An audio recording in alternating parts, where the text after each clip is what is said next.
Yeah, yeah, yeah. I'm still here after all these years, after all these tears I shed. I'm still here and I'm walking this earth like I should be. There was days that I didn't know if I would be. Yeah, yeah. Now I stand tall with my feet in the ground and my head in the clouds. 'Cause I'm still here like I should be. Yeah, yeah, like I knew that I could be. Here we go, here we go.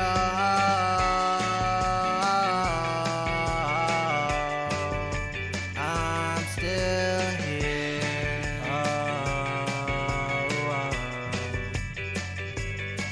I'm here.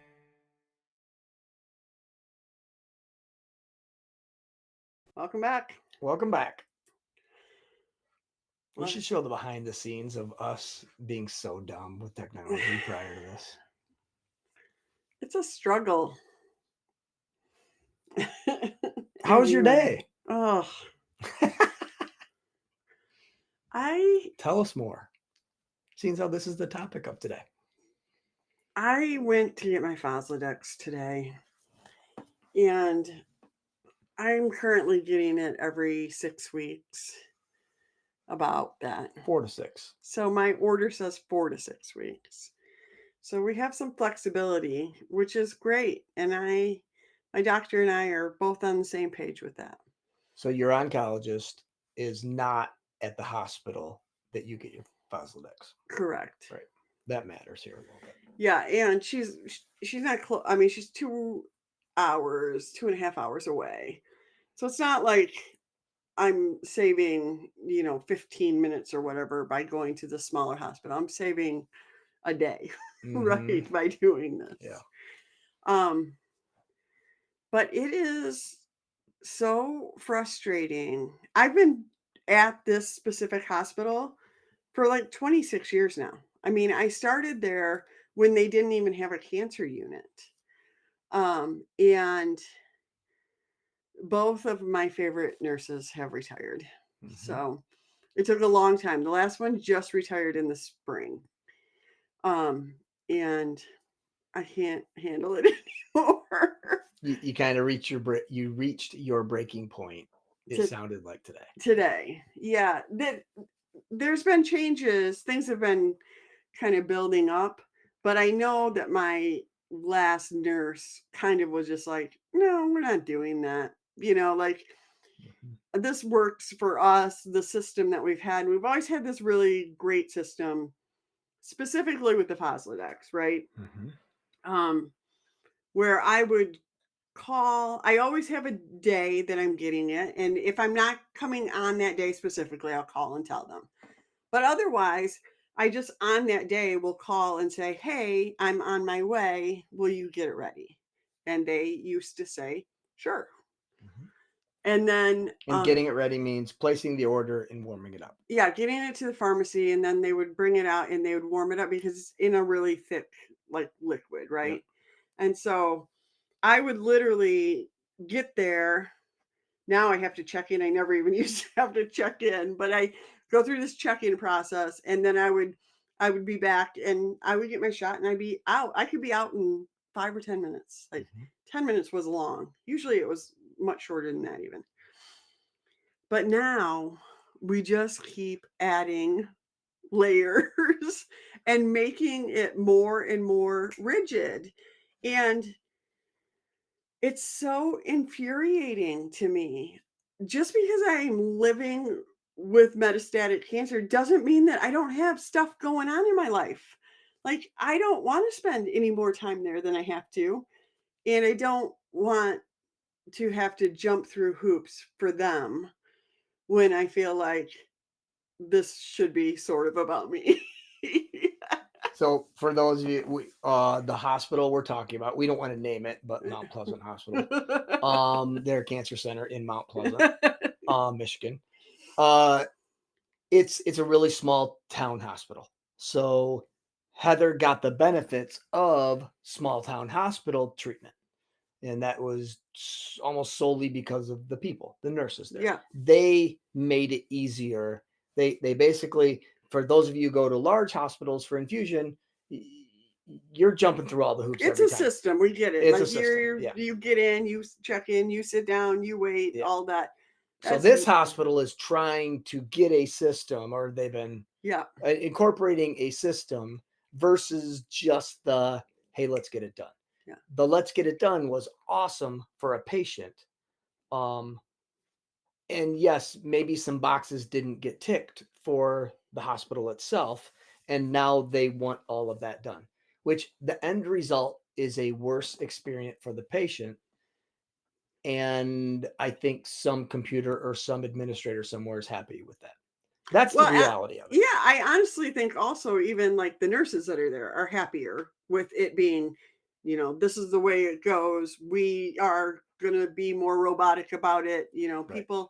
So the thing that I found out today, which is just, again, this is me bitching, but again, this is me 20 some years into this process. Mm-hmm. I get there today and I now have to do this check-in and that's fine. She gives me a little bracelet and she goes, you need to wait out here until they come and get you. And which before I would just walk back into the infusion area. It's not that big. Because you had called earlier. Because I called earlier. They already knew I was coming. I had called earlier today. They knew I was coming. Mm-hmm.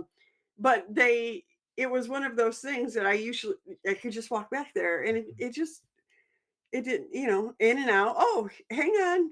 If they have 4 chairs and then some auxiliary chairs also. Right. So, I know them well enough, or I know they're not super busy on an afternoon. They're busy in the mornings, and I usually stay away from the mornings, or I try to. But, when I got there today at around 1:00, I turned my watch on when I found out that I was now waiting outside in the waiting room or whatever. It took them it was like 13 minutes before I got back there. And then when I got back there, I found out that pharmacy, they still didn't have my medicine yet. So I don't know why they brought me back early, because that just made me mad also in terms of like. I think anything would have made you mad at that point. Oh yeah, for sure. I mean, I don't think it mattered. No, it's coming. I mean, I walked out of there last time and said, I don't know if I'm going back. Right. And then I just kind of got busy and was like, oh, 6 weeks later, here we are. There were some other things though that happened. Like when I got back there, the nurse that was working with me was like, this order says 4 to 6 weeks. And I was like, yep. And she goes, so which is it? What is it? And I was just like, oh, don't even. It's 4 or 5 or 6 weeks, but they want to put it in their calendar and da da da da. And you know what? At the end or every time that I leave, I look at my calendar and I would say, yep, I'll be back on this date. And I didn't miss. Like, it's not like I'm like constantly, oh, can we change it? Oh, can we change it? No. Yeah. But you don't get to tell me that when I have an order that says 4 to 6 weeks that I need to pick. So that didn't go over super well with me. But so today we are going to talk a little bit about customer experience or patient experience / what it just takes to make people happy in any line of business when you have customers. And in this, if you are metastatic and going to hospitals often, or not even hospitals, it can be infusion centers or whatever. What are the things that make some of them great and make some of them very poor? Yeah. So that's, I think, where we should start. Because I don't think, honestly, it has anything to do with the checking in or the waiting for 12 minutes I think I've boiled this down at least to, I think it's a couple of things that really frustrate you in this. Okay. What do you think? No, I want to hear yours one first. Big one. Okay. Well, with customer experience, it's all about relationships. Yeah. 100% about relationships. And the 2 people that you had a relationship with are gone. Well, and these people the new people are not, well, one person has been there for a long time too, and we've just never gotten along very well because there's always been this tussle of her wanting more control than I want to give. Correct. Right. So it's about relationships, and it's Yeah. about knowing you as a person, not a number. Yeah. Knowing you as somebody, I don't know how to say this, but has earned their stripes. Yeah. That you kind of do, you put in your time, therefore you've earned. Yeah, we'll get you in type of thing. That you've earned that. I mean, you've literally had this longer than they've been around. Longer than a cancer center's Right. been there. So that kind of thing isn't happening anymore.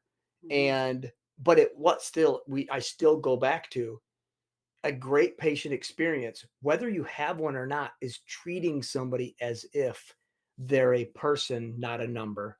They're somebody that matters, that their time is important, that how they feel about the situation that they're in right now is important. And when people know that, oh, you can't do anything about my situation right now, but you understand my situation, that goes a long way. It really does. And this is just customer 101, I think. Not that I've been in that industry, I haven't, Well, but I watch and I pay attention, and that's what I see here. yeah, I mean, I agree with that. I think there's a lot of, it feels like their time is more important than my time. Yep.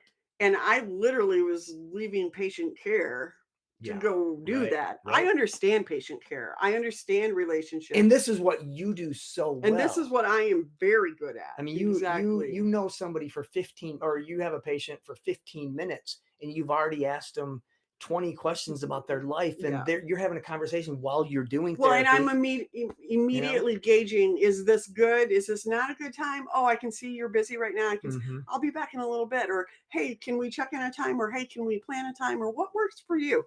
Like, that's me versus, and again, not to say, and sometimes I'll say, I'm really sorry. I got to do this right now because this is the only Yeah. time I have as a provider, and But I don't but even think that part matters as no, much. but that's what I'm saying. When you're When in you the get them, therapy. when you get them on board with that and they understand, and then when you ask them actual questions about themselves, that's what I do. I will, I do want to say to all of them, do you know who I am? Like, I've Mhm. been doing this forever, Yeah. you know? And you're feeling slighted, Yeah. and for Well, good reason. yeah. There was a Um, couple other things that happened. Like I had said, I called this morning at before 8 o'clock in the morning and I said, hey, I'm also working today. I Mhm. think I will be done at 2 o'clock. Can you have it ready at that time? They said, yeah, we can do that. And then I ended up getting out early, which does happen sometimes in my job. And so I called them and I said, this was a little bit before 1 o'clock. And I said, hey, can you get that going right now? I'll run an errand, or, because I know it takes, I was giving them time to do that. I'll run an errand and then I'll be over. And this nurse was like, well, your appointment was originally at 1 o'clock anyway. And I'm just like, whoa, whoa, whoa. Like, one, I've never had appointment times during like a slotted time. Mhm. And two, like she was kind of like holding that against me that I hadn't stuck to it in the beginning. Well, it's kind of rule number 1 of customer experience. Don't be a bitch. Don't be a dick. That's rule number I 1. know. You're in a service industry, and you don't have to like it, and you can call it, "Oh no, I'm not. I'm in medicine." You're in a service industry. The patient gets to decide to come to you or Yeah. not come to you. Yeah. And money follows patients, and that's the truth. Yeah. Mount Pleasant, Michigan Hospital. Okay, and that's the truth. And yes, this is just one person, but it's just the bigger thing of, we're not dealing with somebody shopping for a baseball at Walmart. We're dealing with people that this is life and death, and they need to do better. Well, and I just feel like, just because you look at me and you think that I'm fine and then I need to bend to you. No, I have a life. I need to do all these things. This is, again, customer It service. is. I agree. The bending should happen one way, I agree. unless that person has done something. I get that, if you run a restaurant and you have a somebody in there and they're just being a dick, okay, that goes out the window then. but you're not. You're a valued customer that. Well, I wasn't very nice today. I will say that. I mean, but again, I'm just like, I'm so over this, Yeah. like I'm, Right. they, so. And you can walk in somewhere else, not that we have a lot of options up here, No. but you can walk in somewhere else and in 5 minutes feel like, yep, Yeah. here's where I'm supposed to be. Yeah. Why? What are those things that when you walk in, you automatically feel like, because we've experienced this before in places that we haven't been, namely Mayo Clinic. Mhm. Like 2 minutes in, we're like, oh man, this is Yeah. different. Why? I think it's little things. I think it's a greeting. It's a how's your day. It's a, it's like out there we call it Minnesota nice, but we can be nice here. It's a Mhm. little bit of I see you. It's a what works for you, or we I think generally the do ICU is this. huge. It is, Huge. In Yeah, that industry, I especially. agree. I think sometimes they get so used to with like infusion stuff, like, well, this is the way we do it. You have to come here. You have to get your labs. You have to wait for your labs. Too bad if you wait for hours for your labs. Then we do this, Mhm. and it's just like, do you realize how exhausting that is for people? I think no. And I I think the think so answer to too. that I is no. agree. And I think Okay. their answer back to that is like, well, we give you lunch or whatever. It's like, it's not enough, Mhm. I had a patient, that had a similar experience at the same place. He's like, I know I'm going to go there. I have to meet with a doctor so they can order something. This is 2 trips, which for him, transportation's a huge issue. Like, and he's like, I know the first appointment. I had that appointment this summer or whatever. I had to meet with the nurse practitioner so that she could order my medicine, which they then demanded that I get an order from my doctor anyway. And it's like, wait a second, you're putting hoops in the way and you're making it like none of that feels valuable. It didn't feel valuable to me. I don't know why I have to see Oh, this it was person valuable to them, and we all know that. I mean, the because they reason got for paid that for it. exactly, and But it she didn't come doesn't out of want our to. She pocket. doesn't want to. Well, it does a little bit now, Yeah. but she didn't want to. She doesn't want to assume any of my care. She wants my oncologist to assume all that care. 100. It has And nothing to do with that. You know that. yes, I'm saying that, but also like that happens. I know on all these different levels. It's like, stop it. We're exhausted. We don't want to do this anymore. Mhm. And if you have a reason for me to, I have enough care providers. I don't need another one in my life. Mhm. Believe me. Yeah. So it's really, Well, it's certain segments in the oncology world that you deal in that it just seems keeps popping up, and you go in now with almost an anticipation that it's yeah. going to be And they bad. keep surprising me and making it worse. Well, that's the thing is, Over the I top. think you would, because you have this anticipation of the last 7 times I've been here, this has happened and it Yeah. pissed me off. And if it didn't, you'd be like, oh Yeah. man, Yeah. like they don't have Yeah. to do. No, I literally in my car yelled like, and I had, like I Yeah. am so much calmer than I used to be. And I literally yelled, I'm so fucking mad. Yeah. And when I got out of there, I know. Well, I can tell just by you texting me, like, wow, you've hit your end yeah. with people there. Yeah. And that's too bad, because I'm sure most of the people there are awesome people. And you know what? I bet most of the nurses there are awesome people. But what they're doing service-wise is not awesome. Right. And in the end, they're going to turn people away that really need them. And that can be, but not only that, it's just you can make somebody's day or ruin somebody's day, like we've said many times, with just a few words or a touch or a I am so sorry. This is happening right now. And we know some things are out of your control, but when you vocalize that and let them know, it's going to be another 20 minutes because something happened or whatever. Okay. Yeah. And Well, we've, and also how many times waiting rooms we sat for an hour going, right. Yeah, no problem. I know, but also that it's like, I don't know how much I trust you. I don't know if you called that order in when you said you were going to, because we don't have any of this, established. I don't know if my previous nurse, I said, hey, can you get this one over here, stat? Like, let's go. Again, this thing is one shot. It's not like it takes a lot to get it prepared. And the problem also for them is this: you know too much now. You've been going for 20 some years to the same place. you know the system. Yeah. You got the system down. It's kind of like when we walk into a restaurant and there's only 2 tables, but it takes an hour for your food. You know something's messed up in the back. Yeah. But if the restaurant's packed, we're like, it's going to be a while. Yeah. Might as well get an appetizer maybe if we can. We know this because we dealt with it ever going to restaurants. That's the same with you with this. You know too much. You've heard the back. You were, I don't want to say friends, but close to friends with the other nurses because so many opportunities. And that became a friendship and a trust. And they followed through on that from their end. And none of that's happening now. Right. So that's tough. And I know the reason why we're talking about this today is because I know this happens. It's not and it's unique to me. This is the other thing. There's a couple things with that. One, the other thing we've talked about is just based on quantity and how many people come through that cancer center. There are not very many of us. In fact, I might be the only one walking in there to get Faslodex to leave. Yeah. So if you can't accommodate that in a way that, I don't get labs, I don't get anything with Faslodex, like literally get me in, get me out, and be on your way. So this has happened to you, not this, but other things that have made you mad, set off your thing, like this isn't right, this justice type of thing you have, and I have the same, so I understand. You have addressed this in different ways and with different people in the past. What advice would you be? Somebody's watching this going, this is happening to me right now. What can people do? What have you done? Well, I've just tried to take it higher, right? I did not leave today without getting the administrator's name.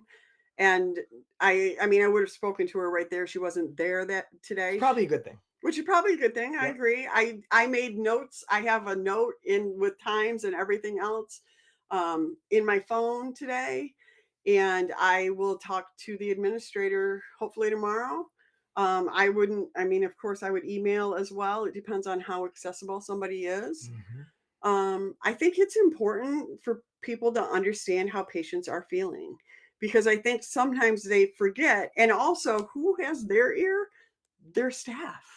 Their staff is like, no, that doesn't work for me, or no, this doesn't. And I get that. And you should try to keep them happy as well. Like, you need them. You better. Right. But there needs to be some compassion on this. So when you talk about like who specifically, like how high do you want to go? It depends. If you go too high, nothing gets done, I think. Well, it depends, right? Okay. This one, because it's not a huge place, I will go to the person who I think is sort of in charge of, at least of kind of the infusion area and all of that, at the hospital. When I'm talking about like Nuke Med, which is my other, this is the other thing I'm thinking today. I'm like, I'm going to be furious on Wednesday when they ask me to sign a pregnancy. That's happening this week too. I know it's going to happen. It's already like, great, here we go. But when we're talking about something like that, I literally tried to go like, okay, who's in charge or who's kind of leading the techs, but also this is the department of Nuke Med who's in charge of that. It actually ended up going to the head of the CEO of the cancer center at Michigan, but that was also because my doctor advocated for that. That didn't get anything done. And the head of radiology. Well, that didn't get anything done because they're still CYA.